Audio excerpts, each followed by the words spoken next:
У меня есть мечта создать детскую киностудию, которая будет доступна всем нашим юным горожанам, в котором мы будем делать качественные проекты на родном языке для подрастающего поколения Республики Саха-Якутия. В данный момент я нахожусь на пути к своей цели. В 2019 году с воспитанниками своего кружка «Школа Саха КВН» мы создали проект НВ Оголоро, где мы выпускали развлекательный контент. И я хочу отметить, что мы набирали довольно-таки красивые цифры.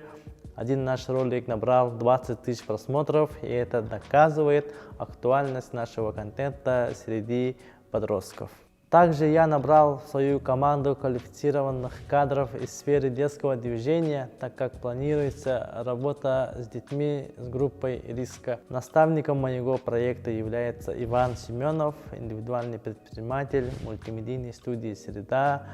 Также он известен как оператор-постановщик многих кинопроектов нашей республики. Как мы знаем, сейчас молодежь переместилась в медиапространство, и проанализировав соцсети, мы узнали, что сейчас нету популярного и качественного контента для подростков и молодежи на родном якутском языке. Исходя из этого, в этом году мы с командой хотим открыть канал на YouTube-платформе, где планируем запустить 5 пилотных подпроектов на родном якутском языке. Так как я и мои дети-КВНщики, весь этот контент будет подаваться легкой формой, где мы будем придерживаться одной единой концепции, и мы будем подавать информацию для молодежи с ноткой юмора. Таким образом, мы популяризируем свой родной язык в интернет-пространстве, создаем полезный и позитивный контент для молодежи просветительного и развлекательного характера. В данное время все большие медиахолдинги переходят на YouTube формат, и сейчас сложно удивить избалованного зрителя качественным контентом.